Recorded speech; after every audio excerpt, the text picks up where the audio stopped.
Hello everyone, সকলকে সুস্বাগত নতুন একটা ফ্রেশ ভিডিওতে। আজকে কিন্তু চলে এসেছি খড়দার মিত্রাস বিরিয়ানি এন্ড ক্যাটারার্সে। আর এখানে কিন্তু দেখাবো তোমাদের আজকে সম্পূর্ণ বিরিয়ানি কিভাবে তৈরি করা হয়, সেটা তোমাদের দেখাবো পুরোপুরি। আর আজকের থেকে বিরিয়ানি কিন্তু তোমরা বাড়িতেই বানাতে পারবে। চলো পুরো ভিডিওটা দেখতে থাকো, আশা করি ভালো লাগবে।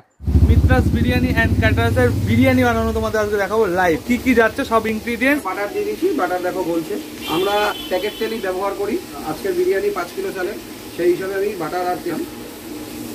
আমাদের ব্যারাকপুর স্টাইলে পেঁয়াজের রসের বিরিয়ানি হয়। ঠিক আছে, তেল আমার প্রিপেয়ার হয়ে গেছে।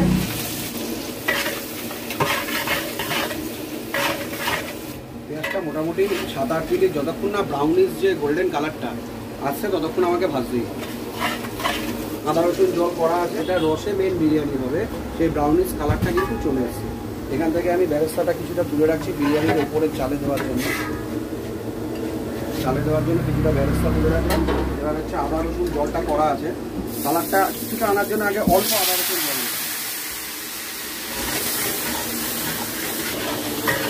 পেঁয়াজের রসের কালারটা বেরোচ্ছে। দেখুন আস্তে আস্তে আরো ডিপ ব্রাউন চলে আসছে। আর এটা কি অথেন্টিক পুরো ব্যারাকপুর স্টাইলের বিরিয়ানি হবে? তাই একদম অথেন্টিক ব্যারাকপুর স্টাইলের। আমার মনে হয় যত রান্না আছে, ঘরোয়া রান্না আছে, বিরিয়ানি রান্না সবচেয়ে।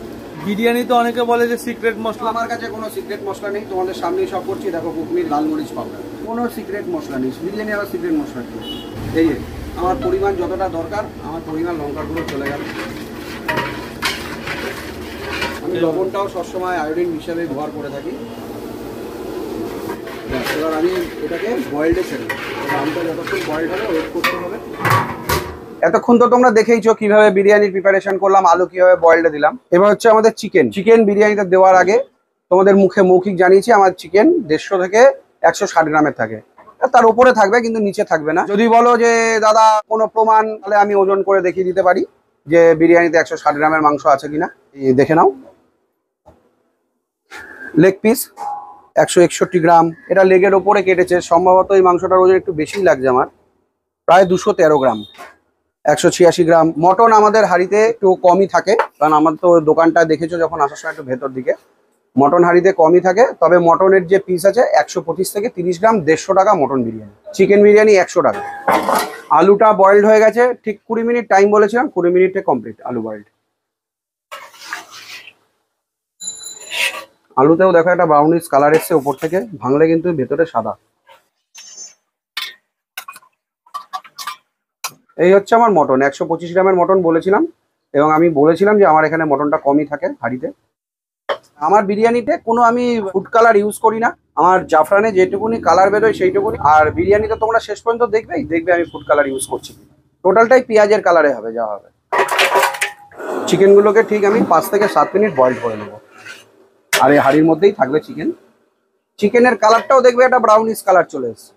পরিমাণ মতন, যেহেতু বিরিয়ানির একটা মেন আইটেম এটা মিঠা আতর, এটা একটু দিতে হবে পরিমাণ মতন, খুব সামান্য পরিমাণে, যাতে উগ্র গন্ধ না বেরোয়, সেই জন্য এই মিঠা আতরটা দেওয়া হয়। আমি কতটা পরিমাণ দিচ্ছি সেটাও বলে দিচ্ছি। 5 কিলো চালে খুব বেশি হলে 5 থেকে 6 গ্রাম। এই যে দেখো আমি ফেলছি মিঠা আতরটা, ব্যাস।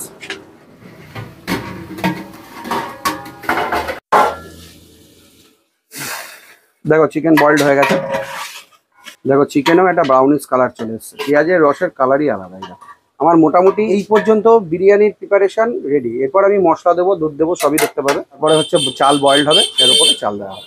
আমি এই হাঁড়ি নামালাম, হাঁড়ির প্রিপারেশন চলছে। আলুগুলো দিয়ে দিলাম উপরে, চিকেনের উপরে। যেটা তোমরা বারবারই জিজ্ঞাসা করছিলে বিরিয়ানির কোনো সিক্রেট মশলা কিছু নেই। মেন হচ্ছে মশলার ভাগটা, ঠিক আছে। এলাচ, জয়ত্রী, জায়ফল, স্টার আইন্স, লবঙ্গ, অল্প কিছুটা শাহমরিচ কেউ ইউজ করে না কেউ। এই হচ্ছে পরিমাণ। পার কিলোতে 10 গ্রাম মশলা যায়। এই মশলা দিয়ে দিলাম আমি উপর থেকে। স্যাফরন মেশানো দুধ রয়েছে, যেটুকুনি কালার ছেড়েছে সেই কালারটাই বিরিয়ানিতে যাবে। বিরিয়ানির যে মেন স্বাদটা মেনটেন করে, তোমরা দেখেছো এর মধ্যে আমি মিশিয়েছি, লবণ দিয়েছি, লঙ্কার গুঁড়ো দিয়েছি, সবই দিয়েছি, সেই অবধি দেখেছো। মেন স্বাদ কিন্তু মেনটেন করা হচ্ছে চিনি। দেখো আমি চিনিটাও দিয়ে দিচ্ছি, আমার যেটুকুনি পরিমাণ চাল আছে সেই আন্দাজে। আর বিরিয়ানির ওপরে শুধু দেখবে পেঁয়াজের বেরেস্তা যাচ্ছে। হাঁড়ির যা তুমি নিচে দেবে বিরিয়ানিতে সেটাই পাবে, উপরে দিয়ে আমার মনে হয় না লাভ আছে। হাঁড়ির যেটুকুনি স্মেল ছাড়বে, যা করবে বিরিয়ানি সব একটু কোয়াকিট দিচ্ছি। চালটা ফুটে উঠলে আমি মিশিয়ে দিচ্ছি। বয়েলড হয়ে গেছে, এবার আস্তে আস্তে চাল তুলে দিব। আমার চালের এখানে আনো, দেখো চালের মধ্যে আমি লঙ্কা দেওয়া আছে। বিরিয়ানিতে আমি এটা ইউজ করি পার্সোনালি, খুব সুন্দর একটা স্মেল আসে। এই যে বেরেস্তা দিয়ে দিলাম চালের উপরে, কিছুটা খোয়া ক্ষীরও দিয়ে দিলাম উপরে। এবার এই যে জাফরান মেশানো যে দুধটা আছে, যেটুকুনি কালার ছেড়েছে সেই দুধটা। বিরিয়ানি তো মোটামুটি দেখলে এখন দমে বসে যাচ্ছে, আমার বিরিয়ানি দমে চলে যাচ্ছে। বিরিয়ানি আমার মোটামুটি কমপ্লিট। বিরিয়ানির কিন্তু মেন এই যে জিনিসটা দম ধরা, অনেক রকম ভাবে দম ধরে, আমি দেখিয়ে দিচ্ছি তোমায়। আমি যেরকম হাতের স্টিমে দম ধরি, হয়ে গেল। কেউ ভাপ উঠলে সেটা স্মেল নিয়ে দম ধরে, আবার কেউ হাঁড়ি খুলে খুন্তির পেছন দিকটা ঢুকিয়ে দম বা হয়েছে কিনা দেখে। বিভিন্ন ধরন ভাবে বিরিয়ানির দম ধরার আমার বিরিয়ানি এই মুহূর্তে কমপ্লিট। যদি বলো খুলতে, আমি খুলে দেখাচ্ছি। Full complete biryani. বিরিয়ানিটাও এই হরিঘোষে গিয়ে ইউজ করি।